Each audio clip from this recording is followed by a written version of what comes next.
Hi guys, this is David. I didn't intend to spend so much time or wait so much time before doing the next video, so I needed to address some points that we had already covered before I move on to blind play, because the next thing we're going to be moving on to is defending the blinds, playing back from the blinds, squeezes, raises, and limpers from the blinds. But there's an important concept we have to cover before that. When somebody puts money into the pot, okay, others will try to take stabs at it. They'll attack it with ranges that include both value hands and bluffs, and you have a certain responsibility to defend the money that you've put into the pot. But you don't have that responsibility all by yourself.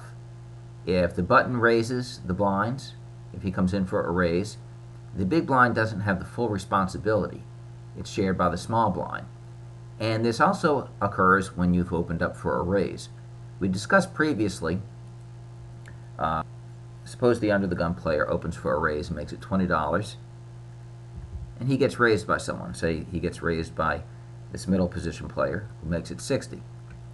Okay, we have to make sure that he can't just raise us with any two cards and make an automatic profit. And the way that we do that is we see how often he needs to get folds in order to generate this automatic profit. So we remember this formula over here, and this is a very important formula, and it shows the break-even threshold for a bluff bet.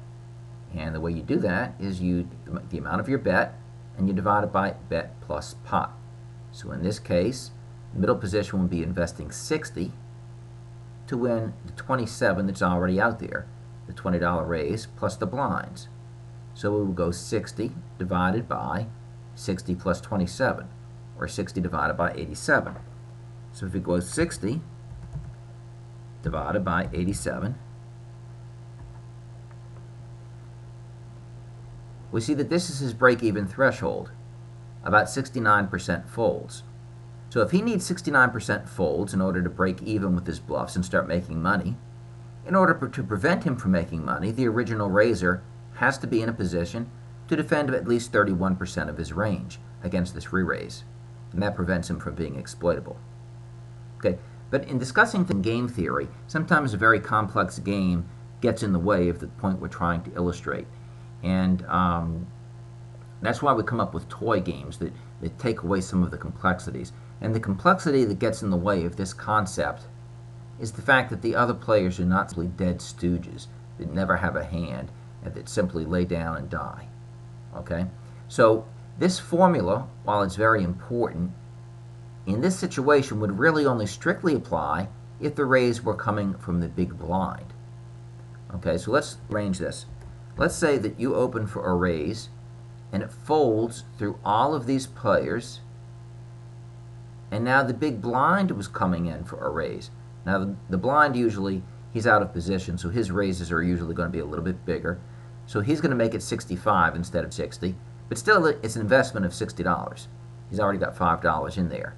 So again here, he's investing 60 to win the 87 there, and he needs to get folds 69% of the time, which means that against the big blind, we would need to defend about 31% of the range, and we had constructed a range that consisted of about 1/3 value and 2/3 bluffs. So 33% of the time, we were in position to defend this range. Now, here's the reason it's not true when it's from one of these other players. Okay? We don't have to worry as much about being exploited, and we don't have to defend the bottom portion of our range because we're not going to be exploitable. We have natural protection from these other players. Okay? Let's suppose that against a raise, re-raise, that these players were tight and they only defended with the top 3% of all hands. Okay? And if we look at Poker Stove, I'll show you what that means. If we look at the top 3%, okay, we're talking about pocket nines or better, ace king suited. Or you could look at it, you could rearrange that slightly and say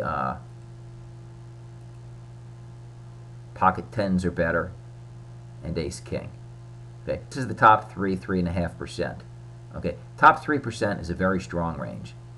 Okay, here's 3% right here. Pocket jacks are better and ace king.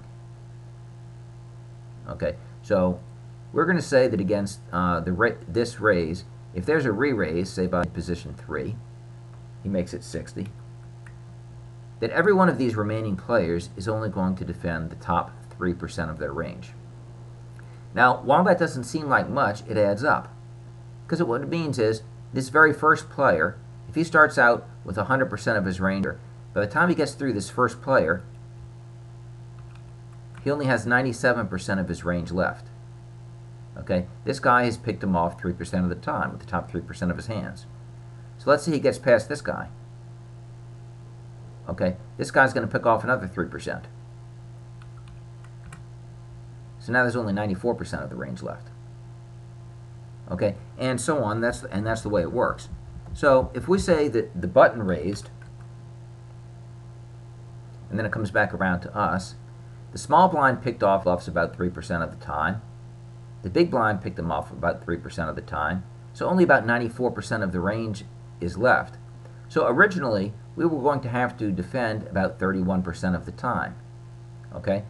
Now we only have to defend about 27% of the time instead to keep from being exploited. Okay? We do not have the full responsibility ourselves. Each one of these players picks off some of the bluffs. It's harder for him to get through, and that lessens the burden of defense on us. Okay? So, whereas if the big blind attacked us, we'd have to defend with 31%. Against the button, we might only have to defend with 27%. Now, what happens if we're re-raised by someone who's in early position? He makes 60. Okay, he's got a lot of different players to get past. He's got 8 different players that he has to fold out before he gets any shot at our money. And this is why we only have to defend the very premium portion of our range when we're raised by an early player. And luckily, this is both mathematically correct and intuitive. Well, when we've raised from an early position, the player who re-raises us is supposed to be putting us in a very strong range because we raised early. And the fact that he's also in early position and he's attacking us means that he should have a very strong range, and we only need to defend the premium portion of our range. And we're not worried about being exploited by him, and this is why. If we take 100% of his range and we multiply it by 0.97, that's how often each one of these players pick them off, and then we raise 97 to the power of the number of players he has to get past. So we're taking 100% of his range and multiplying it by 0.97 to the 8th. And that's how much of his range will remain when action gets back around to us. Okay, and we see that it's only 78% of his original range. Okay, that means that almost 22% of his bluffs, 22% of his range, if he's bluffing, has been picked off before the action ever gets back to us. Okay, so originally we had to defend with 31% of our range. We could take an entire 22% of that off. That's already been taken care of by the other people at the table. So instead of having to defend 31%, we only have to defend the top 8 or 9% of our range. Okay, if we had a 100% hand range like we were talking about before, it would be sufficient just to defend with aces, kings, and queens and fold everything else. We may choose not to if we think that this player is looser. We might defend with a greater portion of our range if we wish to exploit his loose tendencies.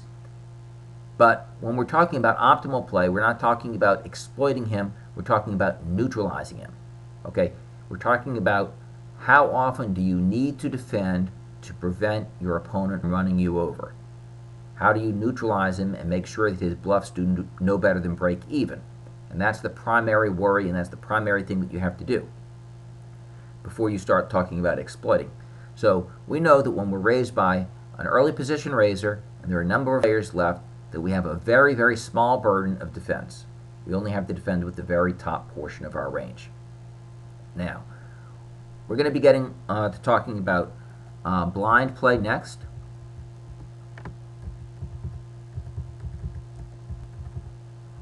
Okay, and the same concept is going to hold. The big blind is going to have a certain obligation to defend, against raises that include a range of value hands and bluffs, but the further away from the button the stealer is, the less he has to defend, because more of the defense is shared by all of the other players that act between himself and the raiser. Okay? That's all for right now. I don't know if we're infringing upon the 10 minutes or so. The last video we were talking about how to value your range based on your position at the table, and it was really the same concept. Okay, you look at the number of players to act after you, and you divide the range by that amount.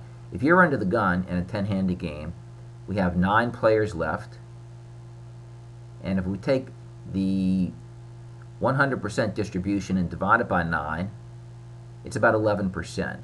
So on average, the best hand that you're going to run into, on average, is going to be in about the top 11%. To be competitive with them, when you're out of position, you're going to raise with 11% minus a little bit, maybe 9%, maybe 8%, because you're going to be out of position, so you want to be competitive. And that's the way you do it. If you're on the button, you have only 2 players left to act. Okay, 100% divided by 2 is about 50%. You could raise with 50% of your hands and still be competitive with them, and you can even increase that to 60 or 70% because you have position post-flop. And that's what we discussed last time. Anyway, that's all for right now, and we'll be picking up on blind play in the next video.